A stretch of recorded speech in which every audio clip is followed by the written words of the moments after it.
Guys, go through the last lecture notes. If you have any doubts, please ask.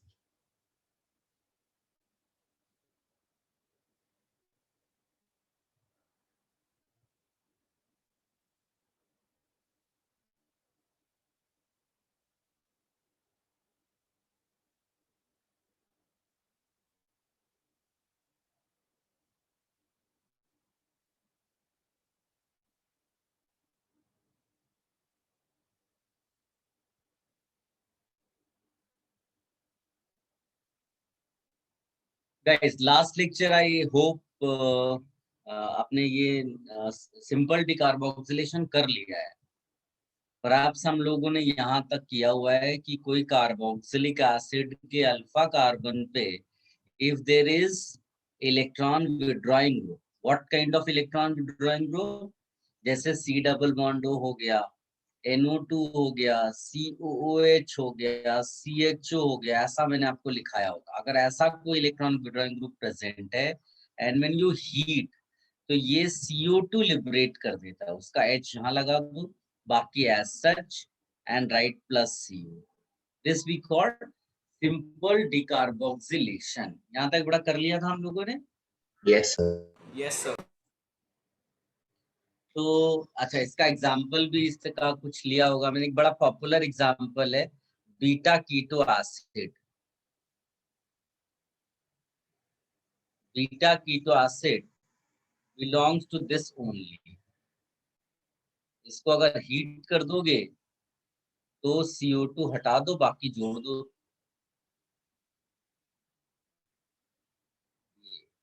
Beta keto acid on heating gives ketone, ये बड़ा popular statement है अपने syllabus में। यहाँ तक perhaps कर लिया था। इसके बाद एक नोट ऐड करिए बेटा।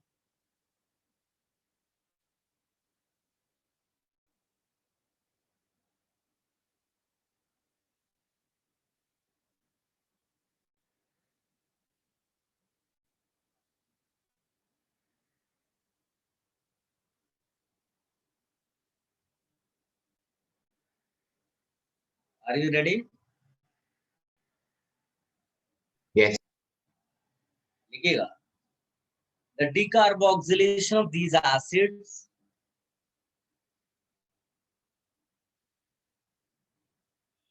occurs in a single step in a concerted manner.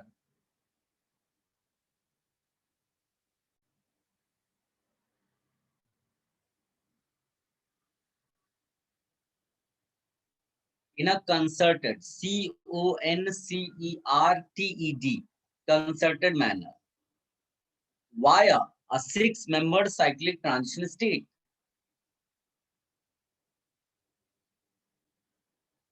So concerted manner. Via a 6-membered cyclic transition state. A 6-membered cyclic transition state. इसको ध्यान से देखना पड़ा। ये हो सकता है कि तुम्हें बुक्स में मैकेनिज्म ना मिले। CH3 C double bond O, मैं एग्जांपल लेकर के, बाकी लगभग ऐसे ही होता है। एक एग्जांपल जो अपने सिलेबस में पॉपुलर है उसको लिख रहा हूं मैं। ऐसा आपको दिया हुआ है। प्रोडक्ट भी हमें मालूम है इसका क्या बनना है, लेकिन कैसे बनना है वो चेक करना है। तो देखो इसमें क्या कर सकते हो आप, सबसे पहले तो थोड़ा इसका डिजाइन चेंज करो। इसको आप ऐसे लिखो CH3 CH3C, यहाँ पर आप लिख दो CH2, फिर आप लिख दो C, और फिर इसमें इसको तो इधर डाल दो और इधर डाल दो O, फिर यहाँ पर डाल दो H, ये हो गया, और यहाँ पर डाल दो ये O। अब आप देखो डिजाइन आपका थोड़ा थोड़ा ऐसा लगेगा आपको कि 6 मेंबर्ड बन रहा है। अब इसमें होना क्या है, सबसे पहली चीज है निकालना क्या है, तो आंसर है CO2। अच्छा, CO2 का क्या स्ट्रक्चर होता है, O double bond C double bond O, यही होता है ना। इसका मतलब मेरे को यहाँ पर डबल बॉन्ड चाहिए, तो ये जो OH का बॉन्ड पेयर है ना, ये इसको मिलता है। तो आप समझ पा रहे होंगे वहां बॉन्ड आ रहा होगा, लेकिन फिर ये पेंटावेलेंट होने लगेगा। तो बताओ ये सिग्मा इलेक्ट्रॉन्स किधर शिफ्ट करोगे, इधर। फिर ये पेंटावेलेंट होगा, तो ये पाई इलेक्ट्रॉन्स ब्रेक करके O को माइनस दे दो, O पे माइनस आएगा, H पे प्लस आएगा, तो ये O माइनस H प्लस को अपने साथ लेगा। आई होप आप ये प्लानिंग पूरी समझ पा रहे होंगे। आप इसको ऐसे फिर सोचो, ट्रांजिशन स्टेट क्या बन रहा होगा, ये CH3 है, यहाँ कार्बन है, यहाँ पर एक पार्शियल बॉन्ड हो रहा होगा। बता सकते हो बेटा, वो पार्शियली फॉर्म्ड में लिखूं कि पार्शियली ब्रोकन? फॉर्म्ड। फॉर्म्ड। अब आप बिल्कुल सही से समझ पाते हो, पार्शियली फॉर्म्ड इसको लिखेंगे पार्शियली ब्रोकन, ये एज सच रखेंगे, इसको लिख देंगे पार्शियली फॉर्म्ड। फिर O है, यहाँ लिख देंगे पार्शियली ब्रोकन।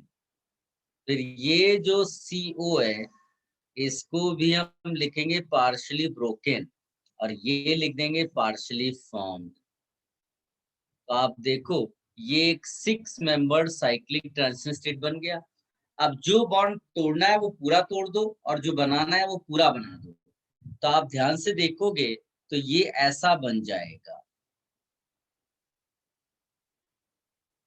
क्या आप समझ पाए बेटा? Is it clear? Partially broken will be completely broken, जो पार्शियली फॉर्म्ड है वो कंप्लीटली फॉर्म्ड दिखा देना है। अच्छा, ये क्या है, ये टॉटोमेरिज्म का एनॉल है, और एनॉल मोस्टली किस फॉर्म में एग्जिस्ट करता है बेटा?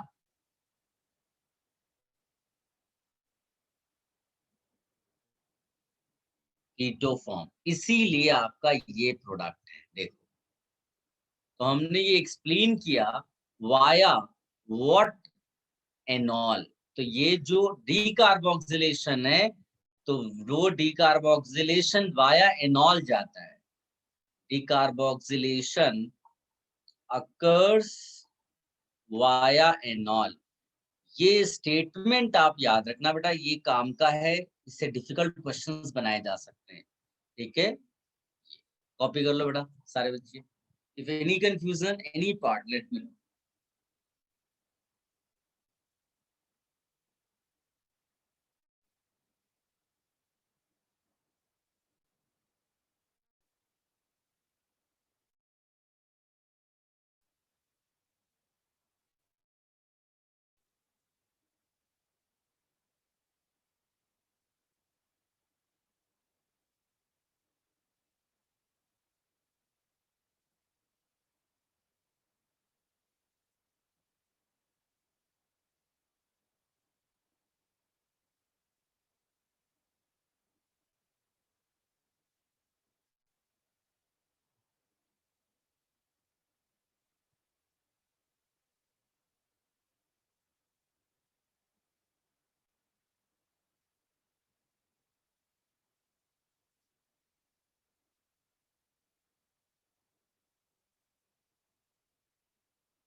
Done, sir.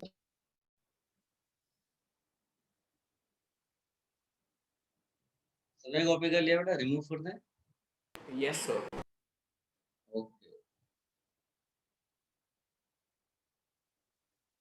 चलिए कुछ क्वेश्चंस मैं लिखता हूँ, आप ट्राई करिए, देखिए होता है कि नहीं।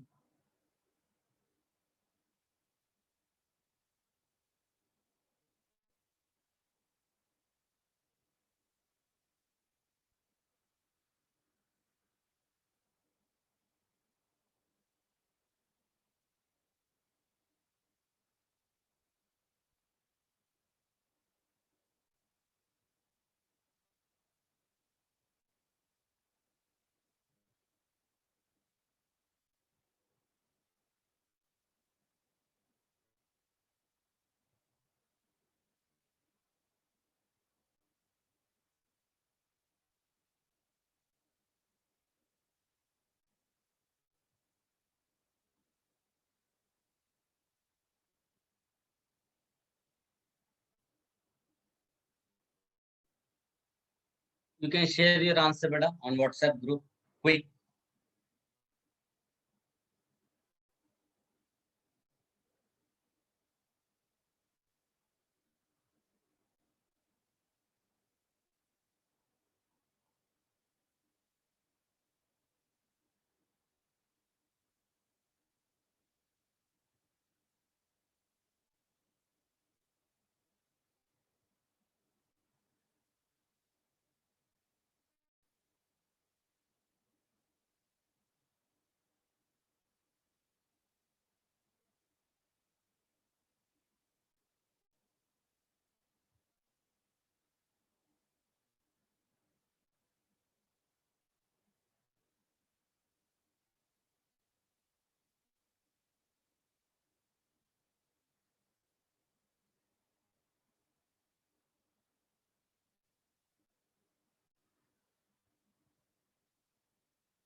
Very good, बेटा.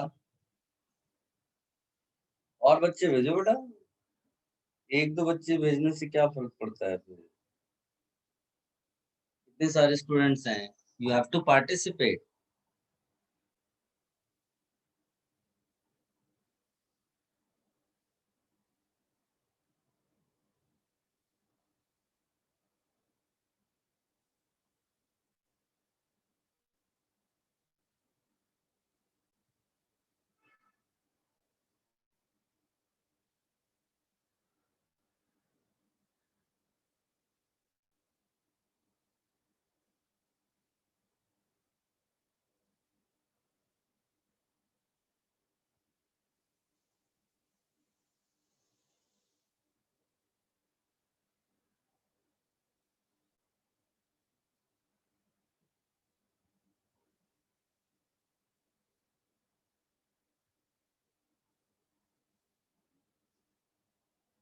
Very good.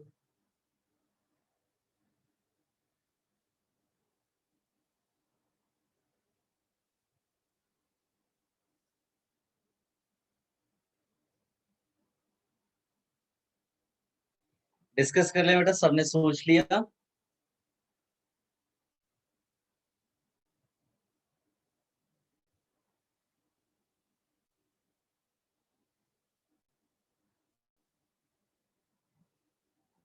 Very good.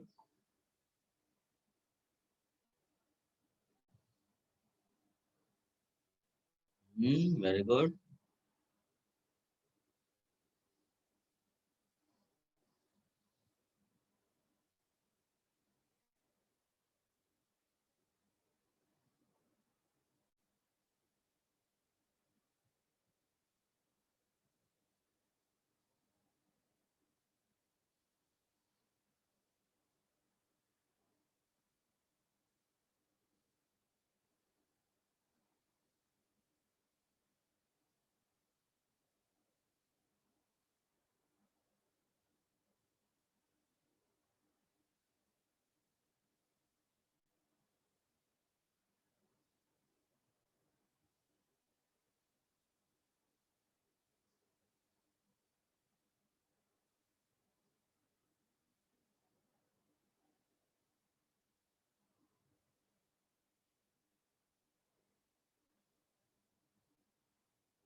Discussion कर लेते हैं बेटा।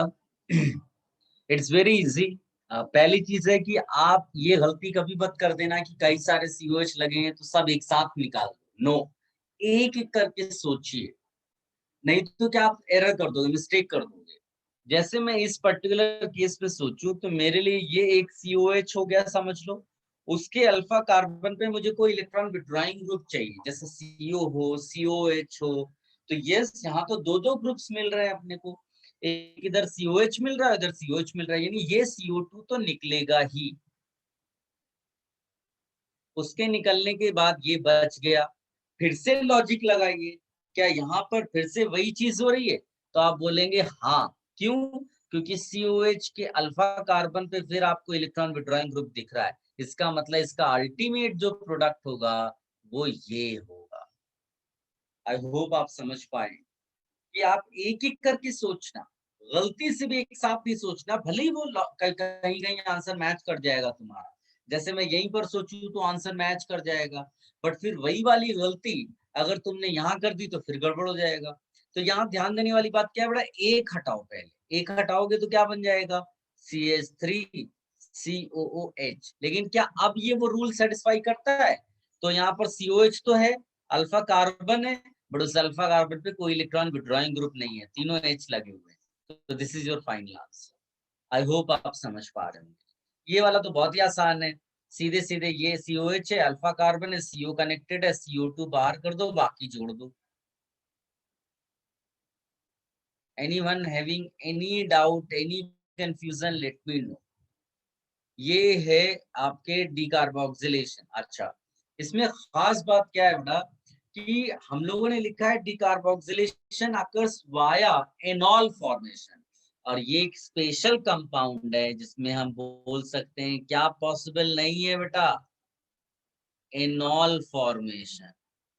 एनॉल फॉर्मेशन जो है वो नॉट पॉसिबल है। तो ये चीज आप यहाँ पर हाईलाइट भी कर दो कि एनॉल फॉर्मेशन नॉट पॉसिबल। तो अगर एनॉल फॉर्मेशन नहीं होगा तो हीट का कोई इफेक्ट होगा नहीं। इसको कॉपी कर लो बेटा। हैं छोटे छोटे से क्वेश्चंस, बट ये सब इम्पोर्टेंट है।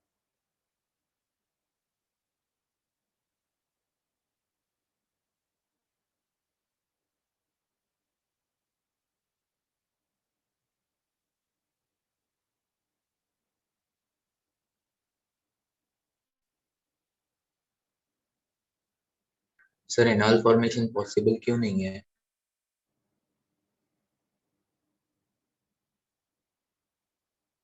क्या चीज बेटा? हाँ, क्योंकि ब्रेड्स रूल कहता है ना, double bond not possible at Bridget carbon. हाँ सर, वही ऐसा लिखना लिखा है है। ना। हाँ सर। हाँ।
राधे वड़ा सबने लिख लिया?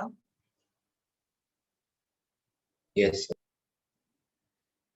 अभी देखो हम लोगों ने मेन जो प्रिपरेशन मेथड्स हैं वो हमने कर लिया। अभी थोड़ी बहुत हल्की फुल्की जो चीजें बाकी हैं उनको आज फिनिश कर लेंगे, तो आज प्रिपरेशन मेथड हम फिनिश कर डालेंगे। सो अब नेक्स्ट इसमें आप प्रिपरेशंस के उसमें ही लिखिएगा, आप हेडिंग डालिएगा preparation of alkane, preparation of alkene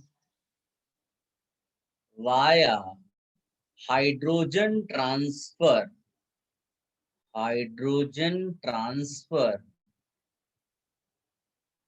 from cis diimide. Spelling ध्यान से देखना, सिस डाइइमाइड, इसका स्ट्रक्चर होता है ऐसा।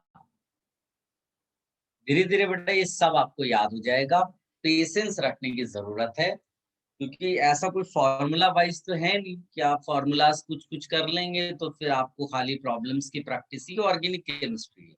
खाली इसमें रहता है कि थियरी पार्ट इसका ज्यादा रहता है, बट उसका बेनिफिट ये है कि फिर उसके बाहर कुछ नहीं पूछता है, वो सब कुछ लगभग उसमें ही आ जाता है, तो आपको कुछ नया इतना ज्यादा नहीं नजर आएगा। बट आप नहीं पढ़ेंगे तो सब नया नजर आएगा, उस इससे ज्यादा डिफिकल्ट कुछ नहीं लगेगा अगर आप नहीं पढ़ेंगे। तो those who are not attending lectures उनके लिए सब डिफिकल्ट होने वाला है, सब वेस्ट हो जाएगा, कोई फर्क नहीं पड़ता है। बहुत सारे बच्चे बाद में फोन करते हैं, बात करते हैं कि सर अब क्या किया जाए, तो उस टाइम पे कुछ नहीं किया जा सकता। चलिए ये इस पे आ जाते हैं वापस। तो इसमें एक्चुअली में आप एल्कीन लेंगे, मैं एग्जांपल लिख लेता हूँ जो बेस्ट पॉसिबल एग्जांपल होगा, और फिर इसमें आपने डाल दिया ये। तो ये प्रोसेस कैसे होता है, इसमें ट्रांजिशन स्टेट कैसे बनती है, ये सब आप देखो। ये मान लीजिए कि मैंने दोबारा लिख दिया, या मैं इसको ऐसे ही रहने देता हूँ अभी के लिए, केवल इतना डंडे लगा देता हूँ लाइक दिस, और यहाँ लिख देता हूँ एन डबल बॉन्ड एन और ये H। तो आप विजुलाइज करो ये दो नाइट्रोजन जो है अपना H ट्रांसफर करेंगे तो खुद N2 के फॉर्म में बाहर आ जाएंगे। तो आप विजुलाइज करो सिचुएशन ट्रांजिशन स्टेट के फॉर्म में। तो ये बॉन्ड आप पार्शियली ब्रेक करोगे क्योंकि आपको बनाना एल्केन है, और नाइट्रोजन नाइट्रोजन के बीच में क्योंकि ट्रिपल बॉन्ड आना है तो यहाँ पर ये पार्शियली फॉर्म्ड स्टेट में जाएगा। फिर ये जो H है इनको आप केवल इमेजिन करिए, ये इस तरह से partially formed, partially broken, partially formed, partially broken. यहाँ लिख भी दीजिए ट्रांजिशन स्टेट शो करने के लिए, partially broken, partially formed, partially formed, partially broken, partially formed, partially broken. तो this is the transition state. अब ट्रांजिशन स्टेट में जो बॉन्ड पार्शियली फॉर्म्ड है उसको कंप्लीटली फॉर्म कर दो लाइक दिस, और जो पार्शियली ब्रोकन है उसको कंप्लीटली ब्रेक कर दो। इस तरह से आपका, अच्छा इसकी खास बात क्या है, स्टीरियोकेमिस्ट्री के पॉइंट से सोचोगे तो दोनों हाइड्रोजन सेम साइड से ट्रांसफर हुए हैं, और ऐसे ट्रांसफर या एडिशन को क्या बोला जाता है बेटा, can you recall?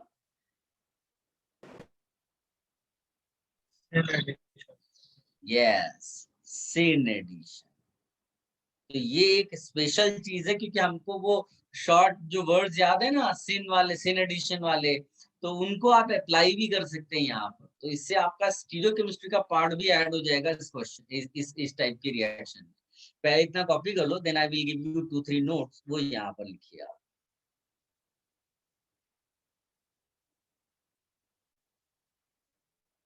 First you copy this.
Done, sir. Done. चलो अब यहाँ पर लिखिएगा बड़ा पहला पॉइंट नोट लिखिएगा। This is a concerted reaction, CONCERTED, concerted reaction. Concerted का मतलब one step reaction. Point number 2, 6-membered cyclic transition state, 6-membered cyclic transition state, bracket में इसको लिख देना pericyclic reaction. Can you recall, हम लोगों ने बहुत पहले लिखा था pericyclic reaction. What is pericyclic reaction? Reaction which takes place via cyclic transition state. Third point इसमें ऐड कर दीजिएगा, it is a syn addition, syn addition. और फोर्थ पॉइंट इसमें है, फोर्थ पॉइंट इसमें है जो आप इसको ऐसे लिख सकते हो कि NH2 H2O2। देखो हमको यूज करना सिस डाइमाइड, लेकिन कई बार क्या होता हो सकता है आपको NH2 H2/H2O2 ऐसा दिया। ये देने का मतलब ही आपको उसने इमाइड दे दिया। एक्चुअली ये दोनों आपस में रिएक्शन करते हैं, NH2 प्लस H2O2। H2O2 जो है वो NH2 को ऑक्सीडाइज कर देता है और इस तरह से आपका मिल जाता है इमाइड। ठीक, तो ये आप कॉपी कर लो कि इंस्टेड ऑफ इमाइड दे में गिव NH2/H2, ये लिख लो बेटा।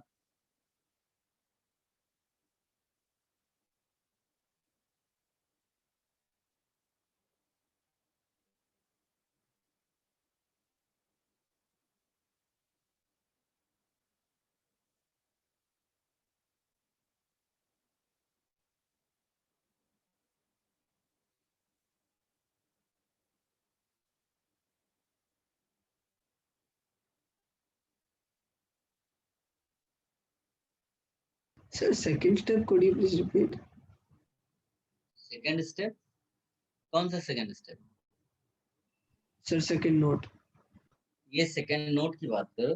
सेकेंड नोट था 6-membered cyclic transition state is formed।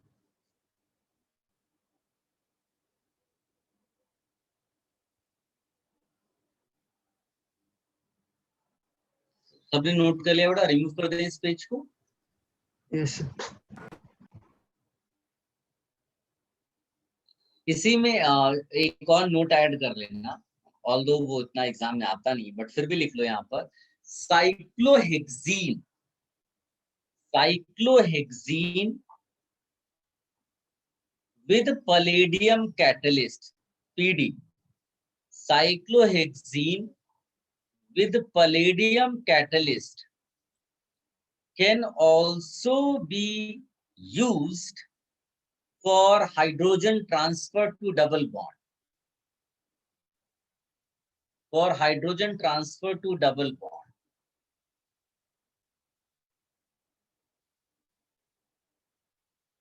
And cyclohexene gets converted into benzene. Cyclohexene gets converted into benzene. बड़ा देखो यहाँ पर, ये साइक्लोहेक्सीन है, इसको बेंजीन बनाना है, तो इसका मतलब ये कितने हाइड्रोजन एटम ट्रांसफर कर सकता है? एक यहाँ से, एक यहाँ से, एक यहाँ से, एक यहाँ से, 4 ट्रांसफर करेगा। जबकि ये तुम्हारा एल्कीन ही है, तो इसीलिए 2 मोल्स यहाँ पर हमने इसको रख दिए हैं। यहाँ भी आप 2 लिख सकते हैं। ये सिंपल रिएक्शन कर, इसमें इससे ज्यादा कुछ डिस्कशन करना नहीं है। ठीक है, जस्ट कॉपी करके रखो। अगर कहीं बाई चांस मिल जाता है क्वेश्चन तो you can refer from your notes, वो आप आंसर आराम से टिक कर दो। Copy this.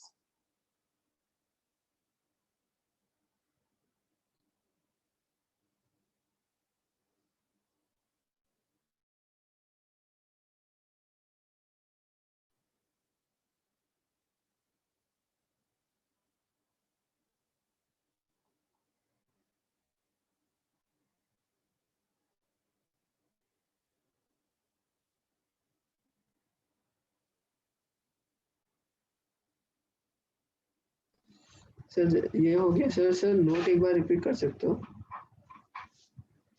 क्या बेटा? सर ये हो गया सर, नोट एक बार रिपीट कर सकते हो? cyclohexene with palladium catalyst is another reagent that transfers its hydrogen to double bond of alkene. ठीक है? Okay, sir. Thank you. Yes, sir.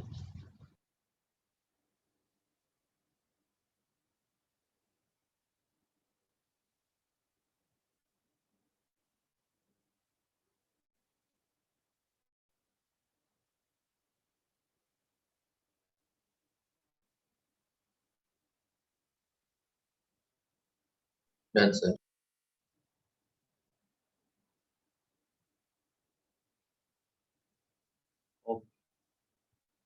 अब इसमें नेक्स्ट एक प्रिपरेशन मेथड लिखेगा, इस पे बेस्ड एक क्वेश्चन भी डिफिकल्ट मैं आपको दूंगा अभी। लिखिएगा bye preparation of alkane by hydroboration of alkene. Hydroboration of alkene. Hydroboration of alkene. Preparation of alkane by hydroboration of alkene. बेटा एक बात याद रखना, जिससे हम लोगों ने लिखा था एक बार डीहाइड्रोहेलोजिनेशन, तो डी का मतलब वहां था रिमूवल, हाइड्रोहेलोजिनेशन का मतलब हाइड्रोजन एंड हेलोजन। आप सोचोगे डी नहीं होता और खाली इतना बोलता हाइड्रोहेलोजिनेशन, तो उसका क्या मतलब है? उसका मतलब addition of hydrogen and halogen. I hope you are getting my point. तो same way if I give you hydroboration, तो उसका क्या मतलब होगा? It is addition of hydrogen and boron. It is addition of hydrogen and boron. ये mind में आपको रखना है, ठीक है बेटा? CH3 CH double bond CH2 plus देखो इसमें आपका जो रिएजेंट है ना, वो तो है तुम्हारा BH3, लेकिन क्या होता है BH3 का ऑक्टेट इनकम्प्लीट है, तो BH3 के फॉर्म में एग्जिस्ट नहीं कर पाता। तो या तो वो तुमको सॉल्वेंट में देगा BH3 THF ऐसा करके कॉम्बिनेशन, या फिर वो आपको B2H6 लिख कर दे देगा, इसमें भी THF सॉल्वेंट ऐसे लिखा होगा। इसका मतलब ये है कि अपने को BH3 यूज करना है, ठीक है? BH3। अब इसकी मैकेनिज्म सोचो, तो इसमें दो डबल बॉन्ड वाले कार्बन है। क्वेश्चन अराइजेस कि जो BH3 है वो अटैक किस डबल बॉन्ड कार्बन पे करेगा, ठीक? क्योंकि सबसे इंपॉर्टेंट पार्ट यही है। तो let me tell you in a general manner, not only BH3, कोई भी इलेक्ट्रोफाइल हो, एनी इलेक्ट्रोफाइल, ये याद रखना, एनी इलेक्ट्रोफाइल, वो कैसे पता करेंगे कि किस डबल बॉन्ड कार्बन पे अटैक करेगा? मान लो ऐसा लिखा हो और इसका एनी इलेक्ट्रोफाइल मैंने बोला, तो ये माइंड में आपको रखना है कि जो इलेक्ट्रोफाइल है ना, वो उस कार्बन पे अटैक, दोनों कार्बन है, इनमें कोई इलेक्ट्रोनेगेटिविटी का डिफरेंस नहीं है, दोनों कार्बन ने, आपका पाई इलेक्ट्रॉन्स इधर शिफ्ट हो सकता है, तो इलेक्ट्रोफाइल इधर अटैक करेगा। देखो सिंपल है, तुम्हारे पास दो पॉकेट्स हैं, जिस पॉकेट में पैसा जाएगा उसी की तरफ भिखारी आएगा, सिंपल सा लॉजिक है, ठीक? जिस पॉकेट की में पैसा जाएगा उधर ही भिखारी आएगा, लेकिन हमें कैसे पता चलेगा कि किधर जाना होगा, इलेक्ट्रोफाइल किधर अटैक करेगा? तो बड़ा सिंपल लॉजिक है, आप दोनों तरफ अटैक करा लो, दोनों तरफ शिफ्टिंग करा लो, बट शिफ्टिंग ऐसी होनी चाहिए कि आपका जो कार्बोकैटायन बन रहा हो वो स्टेबल हो। सोचो अगर तुमने पाई इलेक्ट्रॉन्स राइट में शिफ्ट किए, यानी उस कार्बन पे जिसके पास कम एल्काइल ग्रुप है, तो इलेक्ट्रोफाइल उसके साथ कनेक्ट हो जाएगा, लेकिन पड़ोसी कार्बन पे क्या आ जाएगा बेटा? कार्बोकैटायन। Getting this point? अब इमेजिन करो अगर इलेक्ट्रोफाइल ने बीच में अटैक किया होता, तो पाई इलेक्ट्रॉन्स उधर ही शिफ्ट होता, तो किनारे पर आपको कार्बोकैटायन मिलता। बताइए कार्बोकैटायन ज्यादा स्टेबल कौन सा होगा? जो जो प्राइमरी बन रहा हो या जो सेकेंडरी यहाँ पर बन रहा हो? बताइए। सेकेंडरी। इसका मतलब है कि इसको रटेंगे क्या, मतलब क्योंकि हमको तो याद करके भी तो चलना पड़ेगा, हर बार इतना एनालिसिस करके टाइम वेस्ट कौन करेगा? तो हम लोग क्या लिख सकते हैं कि electrophile attacks that double bond carbon which is having more H या बोलेंगे लेस एल्काइल। देखो बहुत ज्यादा मेरे पास स्पेस नहीं था यहाँ पर, लेकिन आप मैनेज कर लेना, मैं एक बार रीड कर लेता हूँ, आप सुन लो उसको। Electrophile attacks that double bond carbon which is having more hydrogen and less alkyl groups. ऐसा कोई स्टैंडर्ड नोट नहीं है ये तो मैं ऐसे आपको याद करने के पॉइंट से बता रहा हूँ, तो इसको कॉपी कर लो बेटा, पहले इतना कॉपी कर लो, फिर कहानी इधर की बताई जाएगी।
बेटा कॉपी कर लिया?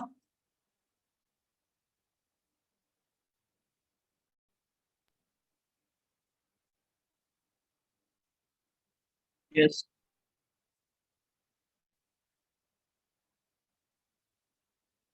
देखो इसका मतलब ये तो क्लियर है कि बेटा जब तुम BH3 लाओगे तो BH3 अटैक यहाँ करेगा, सबको क्लियर है ये चीज? Yes, sir. लेकिन इसमें और एक नॉर्मल इलेक्ट्रोफाइल में डिफरेंस है बेटा। इसमें एक खास बात यह कि ये हाइड्रोजन भी सप्लाई करेगा, बोरॉन के साथ साथ ये क्या सप्लाई करता है? हाइड्रोजन। तो इसमें थोड़ा डिफरेंस आएगा, आप कार्बोकेटायन बनाओगे नहीं, जैसे ही कार्बोकेटायन बनने लगेगा इमीडिएट ये जो बी है वो अपना हाइड्रोजन दे देगा। तो a kind of cyclic transfer होता है। ऑल्दो इसकी कोई खास जरूरत नहीं पड़ेगी तुमको, लेकिन एक माइंड में रखना है ना आपको कि यहाँ कार्बोकेटायन बन नहीं पा रहा है, यहाँ पर इमीडिएट H ट्रांसफर हो रहा है, बोरॉन ट्रांसफर कर रहा है। ठीक है, ये इस तरह से यहाँ ट्रांसफर करेगा। तो ये डेल्टा कर दो, ये डेल्टा कर दो, क्योंकि H जब यहाँ से निकल जाएगा तो बोरॉन का निगेटिव चार्ज खत्म हो जाएगा, और जब इसको H मिल जाएगा तो इसका पॉजिटिव चार्ज खत्म हो जाएगा। तो इस तरह का कुछ बना लो, और फिर इसको एंड में, ये ज्यादा इंपॉर्टेंट है, ऐसे दिखाना। क्या सबको ये समझ में आया बेटा हाइड्रोबोरेशन कैसे हुआ? बोरॉन कहाँ जा रहा है, हाइड्रोजन कहाँ जा रहा है, दिख रहा है सबको? Any Yes, sir. कंफ्यूजन? हाँ। अब लेकिन एक खास बात है, देखो अभी भी इसके पास 2 हाइड्रोजन है, तो क्या आप बता सकते हो कितने और एल्कीन मॉलिक्यूल के साथ ये कनेक्ट हो सकता है? और दो। Yes, 2 more molecules। तो अल्टीमेटली जो आपको मिलेगा ना वो होगा ये, और इसको बोलते हैं try alkyl borane. Try alkyl borane, इसको कॉपी कर लो।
तो लास्ट में बी लिखा है ना, क्या बेटा लास्ट में? बी लिखा है ना। हाँ हाँ, बोरॉन है। ठीक है, सबने इतना कॉपी कर लिया या अभी तो टाइम है? तो बी पे क्या है सर, नेगेटिव चार्ज है? नहीं नहीं, यहाँ के, अच्छा यहाँ के बी पे निगेटिव आएगा ना, क्योंकि जब वो बोरॉन इलेक्ट्रॉन लेगा, अभी न्यूट्रल है तो बाद में निगेटिव आएगा, उसको डेल्टा निगेटिव बोलते हैं।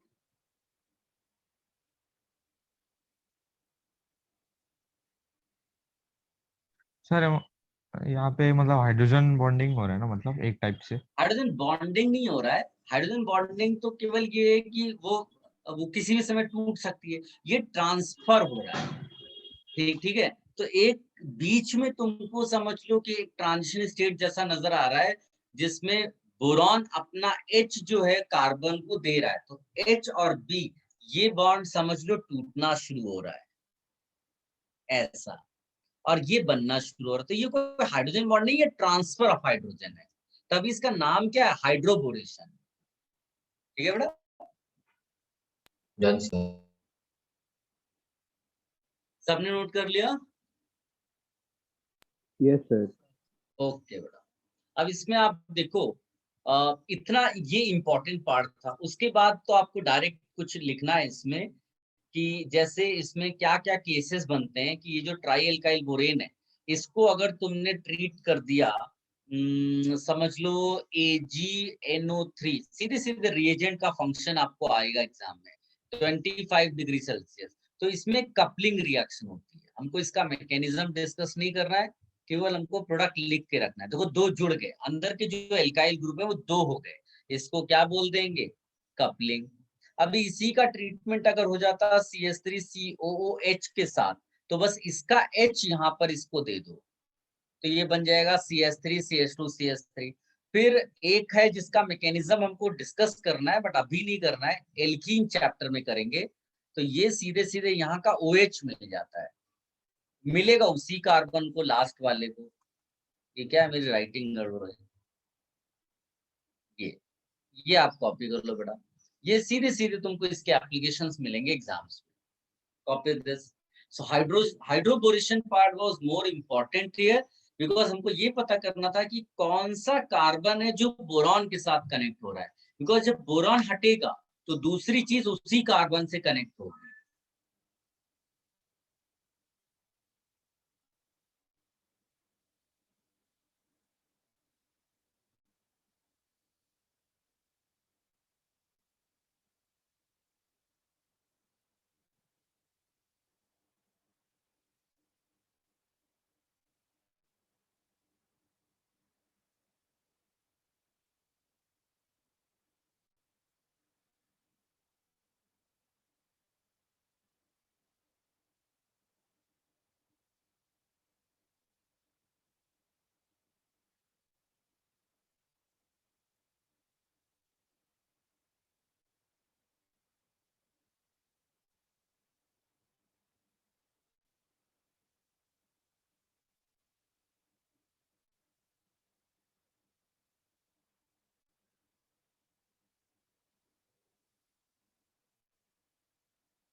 Done, sir.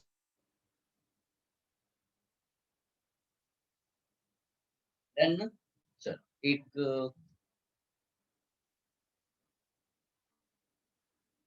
क्वेश्चन मैं आपको देता हूँ, थोड़ा डिफिकल्ट है, बट आप डेफिनेटली कर लोगे मेरे ख्याल से। आप जिसने भी ठीक से इसको देख लिया, जो मैंने लिखाया हुआ है कॉन्सेप्ट हाइड्रोपोरेशन का, वो डेफिनेटली कर लेगा। ये एक मैट्रिक्स मैच है,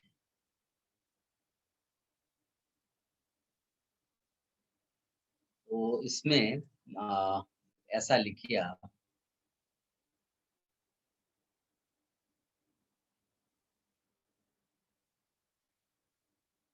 ये ड्यूटेरियम है बेटा,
अपना आंसर आप चैट बॉक्स में डाल सकते हो बेटा, अच्छे से देखो।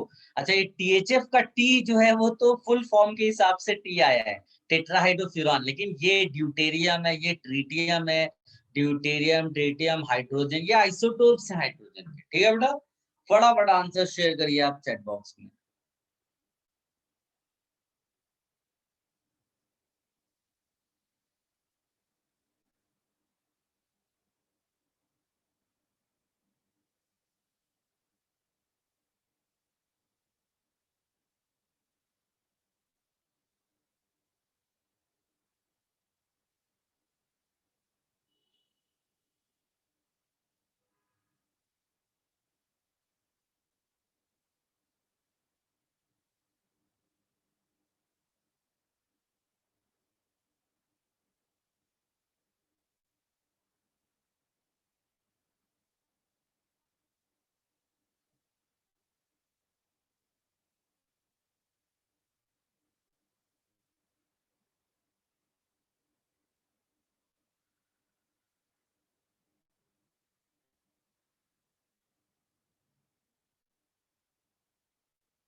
Very good.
चलिए, मेरे ख्याल से ज्यादातर बच्चों ने अटेम्प्ट कर लिया।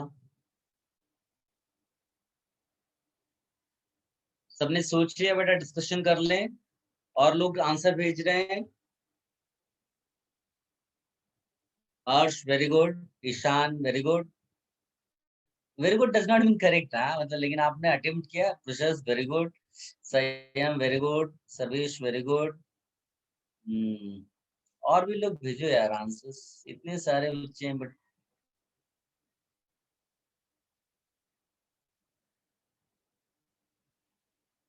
बहुत ही बढ़िया क्वेश्चन है ये, और इसको बड़े आसान तरीके से आप निकाल सकते हो। आपको अच्छे से कॉन्सेप्ट मैंने बता दिए, रिएक्शन का जो इन्वॉल्व है।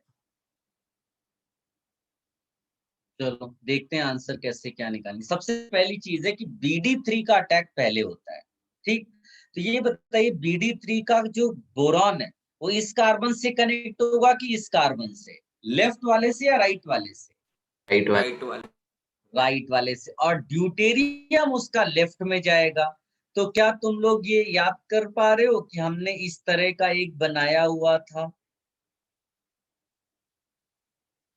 है ना? कोई कंफ्यूजन? इसको आप लिख भी लेना भले ही कुछ भी आंसर आया हो। और फिर CH3CO का ये T बोरॉन हटाकर लगा दो, यानी कि आपको मिल जाएगा ऐसा, ये अनटच्ड है, यहाँ D है, यहाँ T आ गया, यानी कि ये किससे मैच कर गया? P से। लो, क्या सबको बेटा समझ में आया? किसी को कोई कंफ्यूजन, कोई डाउट? नहीं, तो उसी स्टाइल से आप यहाँ सोच लो। BT3 दिया है तो B यहाँ आएगा, T यहाँ दे देंगे हम लोग हाइड्रोबोरेशन के लिए। तो बोरॉन इधर आया, T इधर आया, और इसका होल थ्राइस कर लो, क्योंकि ऑफिशियली तो वो ट्राई एल्काइल के फॉर्म में रहता है ना। फिर देखो नीचे से क्या मिल रहा है उसको, तो उसको इस बार मिल रहा है D। ये किससे मैच कर रहा है बेटा? S। तो मैं इस B को S डाल दूंगा। फिर इसी तरह से यहाँ लिख दो आप, ये बोरॉन, और यहाँ पर आएगा ड्यूटेरियम, होल थ्राइस कर दो। और फिर ये इसमें H लगा दो, तो किससे मैच कर जाएगा बेटा? Q से मैच कर जाएगा। फिर वो एक ही बचा है, फिर भी लिख लो आप, यहाँ पर H आएगा, यहाँ बोरॉन और होल थ्राइस।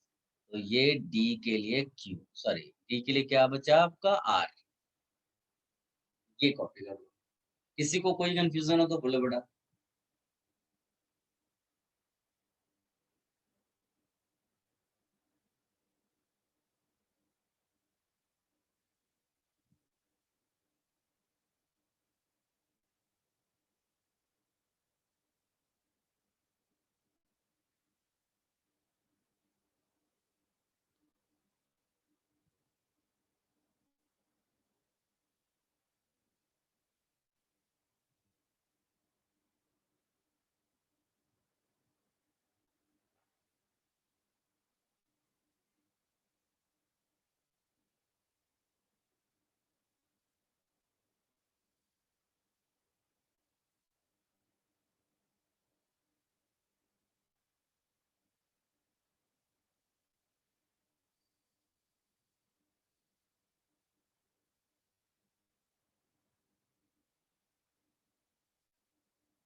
कॉपी कर लिया बेटा, हटा दें इसको।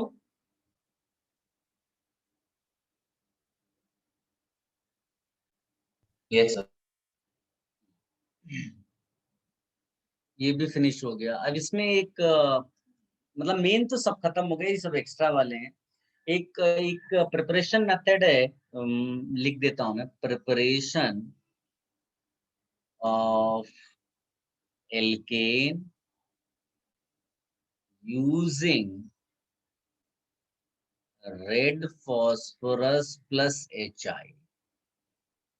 रेड फॉस्फोरस प्लस HI ये बहुत ही स्ट्रॉन्ग रिड्यूसिंग एजेंट है। एल्कोहल हो गया, एल्डिहाइड हो गया, कीटोन हो गया, सबको ये एल्केन में कन्वर्ट कर देता है।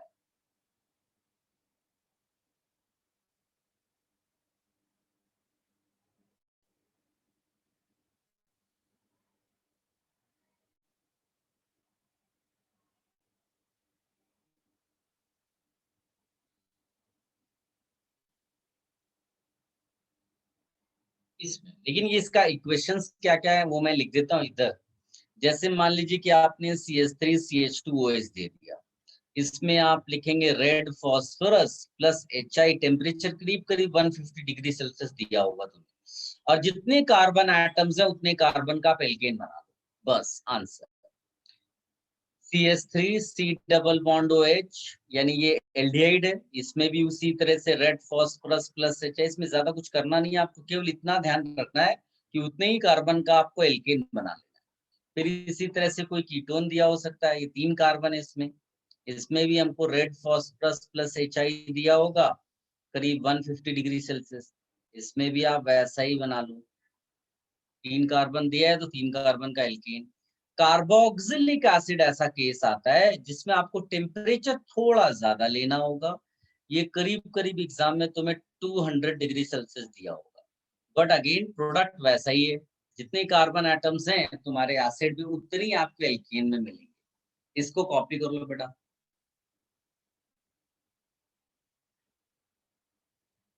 सो वो रेड पी में पी का फुल फॉर्म क्या है? फॉस्फोरस है बेटा, फॉस्फोरस।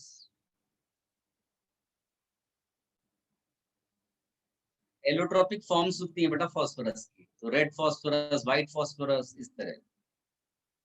Okay sir. आपने क्या क्या कार्बोक्सिलिक एसिड के केस?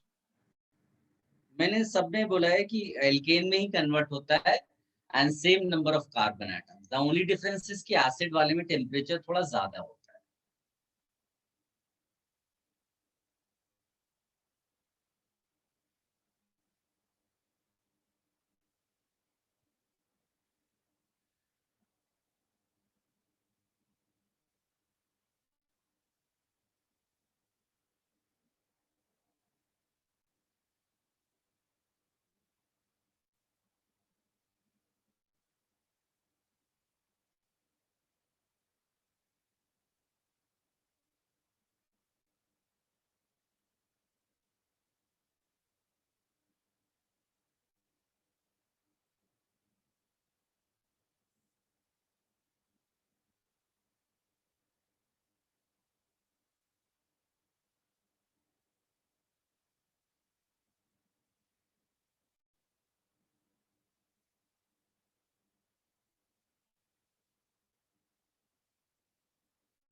Done, sir.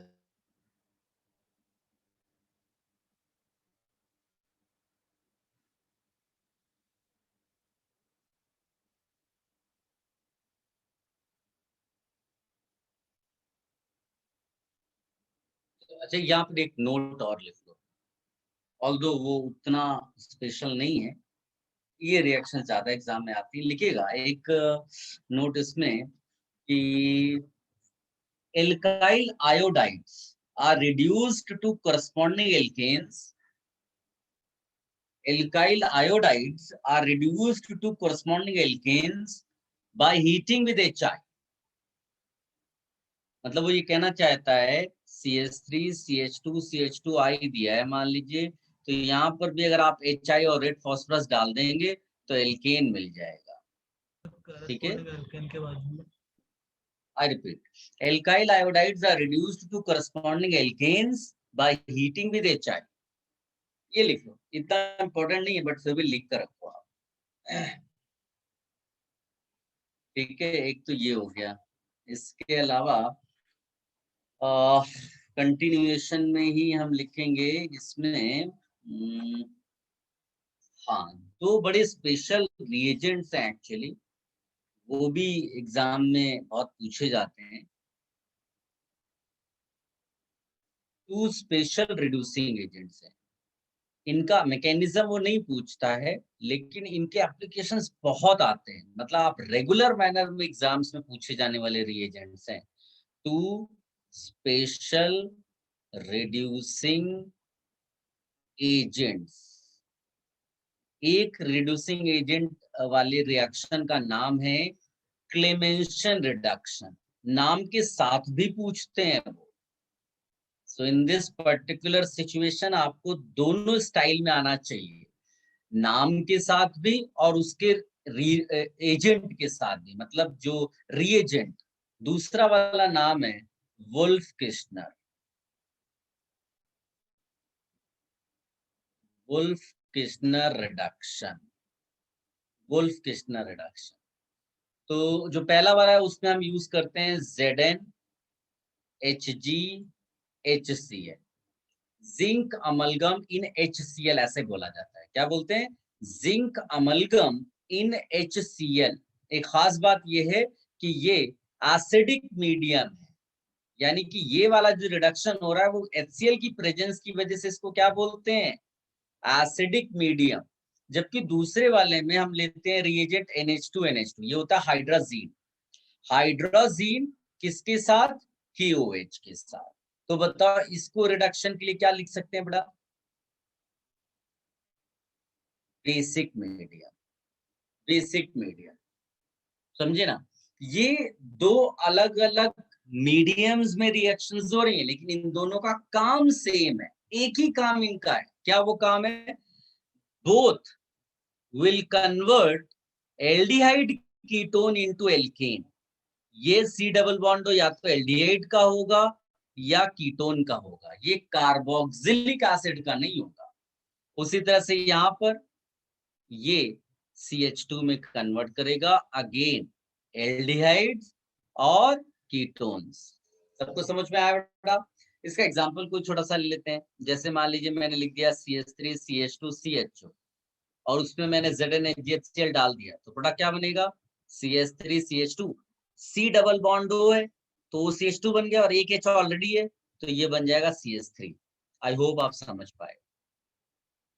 दूसरे वाले में भी इसी तरह से एग्जांपल लिख लो, CH3 CH2 CHO। मैं सेम एग्जांपल इसलिए ले रहा हूं सो दैट आपको ये एकदम क्लैरिटी हो कि दोनों का काम सेम है। गलती से मैं कुछ और एग्जांपल लिख दूंगा तो आप कंफ्यूज हो जाओ, आपको लगेगा कि इसका अलग फंक्शन है उसका अलग फंक्शन है, जबकि फंक्शन बिल्कुल सेम है। डिफरेंस केवल एसिडिक और बेसिक मीडियम का। तो उसमें एडवांस लेवल के जब क्वेश्चंस बनते हैं ना तो एसिडिक और बेसिक मीडियम का डिफरेंस पे क्वेश्चन बनाए जाते हैं, दैट आई विल एक्सप्लेन। तो इसका भी आंसर आ जाएगा CH3 CH2 CH3। ठीक, अब इसी तरह से मान लीजिए मैंने कोई और दूसरा एग्जांपल ले लिया, ये ले लिया, मान लो कीटोन ले लिया, तो आंसर इसका क्या होगा? सिंपल, CO हटा के CH2 बीच में डल गया। ठीक, इसमें भी वैसा ही, कोई खास डिफरेंस नहीं है। तो पहले आप इतना कॉपी कर लो, फिर मैं आप इन दोनों के लिए एक नोट लिखाऊंगा और वो नोट एडवांस लेवल का है। ठीक है, प्लीज कॉपी कर लो इसको।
Done sir. सबने कॉपी कर लिया बेटा? Yes sir.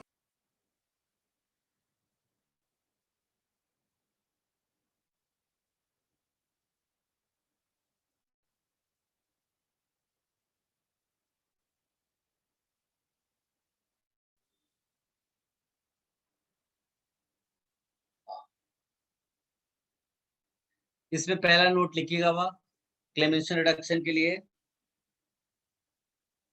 Clemmensen reduction is not suitable. Clemmensen reduction is not suitable. Clemenceau reduction is not suitable for acid sensitive compounds. Not suitable for acid sensitive compounds. Acid sensitive compounds. लिख लिया बेटा? Yes, sir. दूसरा note लिखिएगा। Wolff-Kishner reduction is not suitable for base sensitive compounds. Wolff-Kishner is not suitable for base sensitive compounds. अब इसका क्या मतलब है? इसको आप ऐसे समझो कि आप जैसे किसी डॉक्टर के पास मेडिसिन लेने के लिए जाते हो तो वो कई बार आपसे पूछता है कि किसी टाइप की आपको एलर्जी तो नहीं है। तो ऐसा ना हो कि मेडिसिन अपना काम करने जा रही है कुछ और साथ में कुछ और आपको साइड इफेक्ट हो जाए, तो उसको अवॉइड करना होता है। वैसे ही यहाँ पर मान लीजिए कि मैं एक कंपाउंड आपको लिख कर देता हूँ ये,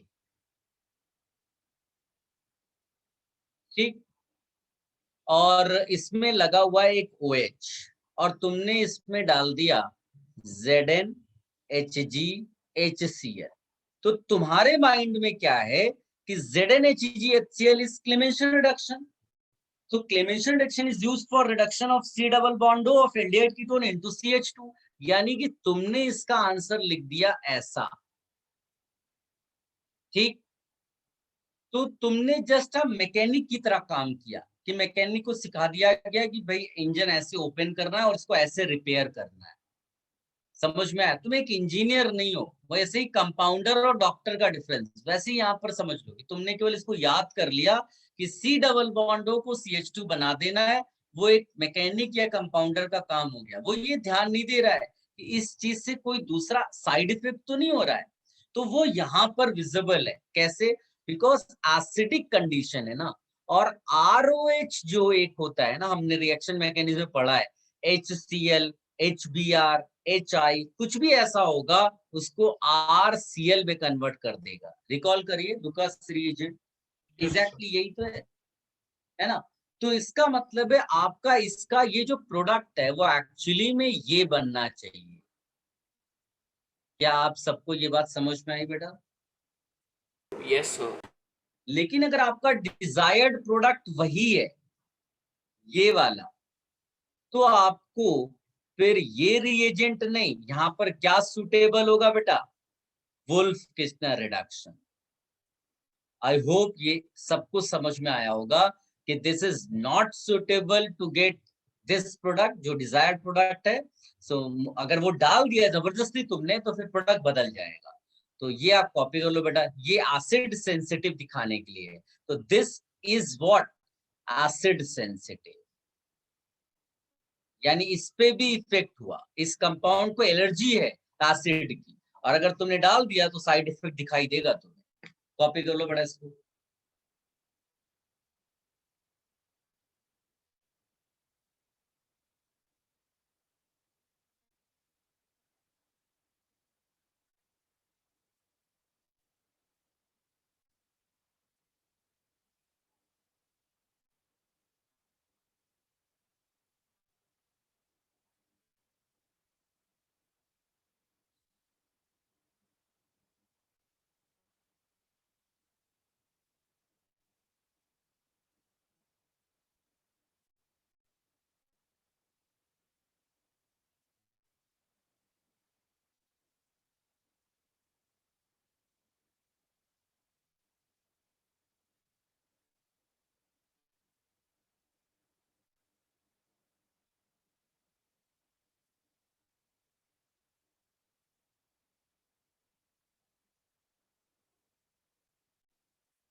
हो गया बेटा?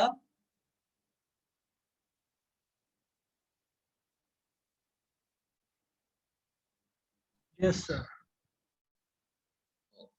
अब आप इसी तरह से एक बेस सेंसिटिव वाला केस देखो। बेस सेंसिटिव वाले में आप इसको ऐसे सोचो कि एक मैंने ये ले लिया, इसी तरह का समझ लो, हाँ? और यहाँ पर मैंने लगा दिया Cl। तो अब आप रिकॉल करो, हमने तो एक्वस KOH की कितनी रिएक्शंस RCl के साथ की हैं, सब्स्टिट्यूशन SN2 रिएक्शंस याद करो। तो NH2 NH2 KOH का अपना फंक्शन है, दैट इज ओके, ठीक है, कि वो जो है इस C डबल बॉन्डो को CH2 में कन्वर्ट कर देगा। लेकिन ये वाला आपको अगर लगता है कि वो अनअफेक्टेड होगा तो ये मिस्टेक हो जाएगी, ये आपको प्रोडक्ट नहीं मिलने वाला। ये यहाँ इस वाले पार्ट को आप क्या हाईलाइट करके लिखोगे यहाँ पर? Base sensitive part. ठीक है, तो हमने RCl का रिएक्शन KOH के साथ बहुत सारी बार देखा हुआ है। क्या प्रोडक्ट बनता है बेटा? ROH। तो ये आपका रिएक्शन यहाँ पर भी होगा। तो ये एक्चुअली में जो एक्चुअल प्रोडक्ट आपको नजर आएगा वो ये है। डिजायर्ड प्रोडक्ट आपको नहीं मिला। तो डिजायर्ड प्रोडक्ट अगर आपको चाहिए तो यहाँ पर सुटेबल रिएजेंट क्या होगा बेटा? ZnHgHCl। ये आपका सुटेबल रिएजेंट होगा। आप यहाँ लिख सकते हैं suitable for desired product. Desired product का मतलब ये है कि केवल एल्डिहाइड्स कीटोन्स अफेक्टेड हो, बाकी कोई पार्ट अफेक्टेड नहीं होना चाहिए। तो ये आप कॉपी कर लो। This is the example where we talked about base sensitive part. Please copy.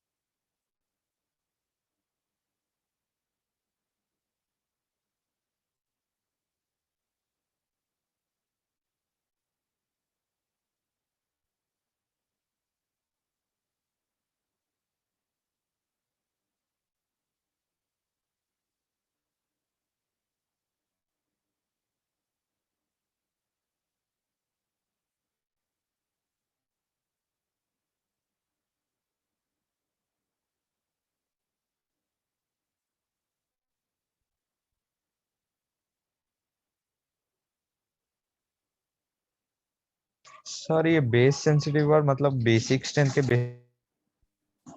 क्या बेटा? जो बेस सेंसिटिव पार्ट है मतलब ये बेसिक स्ट्रेंथ के बेसिस पे बोल रहे हैं? नहीं, बेस सेंसिटिव का मतलब होता है जैसे किसी चीज से एलर्जी होना, तो वो अफेक्ट हो जाएगा। अगर बेस सिस्टम में प्रेजेंट है तो उस पर इफेक्ट होगा, ऐसा मैं बोल रहा हूँ।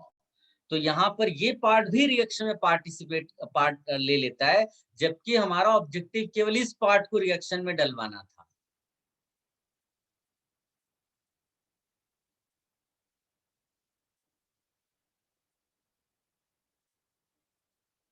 अब तो एकदम घरेलू एग्जांपल मैंने दिया बेटा कि हम डॉक्टर के पास कोई मेडिसिन लेने के लिए गए, तो उस मेडिसिन का कोई साइड इफेक्ट ना हो, इसलिए वो आपसे पहले पूछता है कि किसी टाइप की आपको एलर्जी तो नहीं है। तो समझ लो कंपाउंड से पूछा गया कि भाई तुम्हारे पास कोई ऐसा ग्रुप तो नहीं है जो KOH से रिएक्शन कर ले, क्योंकि ये बेस हमारा बेसिक कंडीशन है। तो उस कंपाउंड ने कहा हाँ मेरे पास एक Cl ग्रुप है जो KOH से रिएक्शन कर लेगा। तो बोला गया आपके लिए जो वुल्फ क्रिस्टल रिडक्शन है वो सुटेबल नहीं है।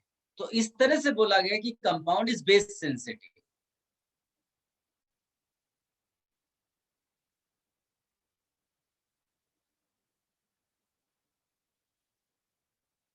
हमने कॉपी कर लिया बेटा। चलो अभी हमने ये पढ़ लिया, प्रिपरेशन सारी चीजें हो गई। अब नेक्स्ट लेक्चर से हम लोग एल्केन्स का प्रॉपर्टीज करेंगे। ठीक है।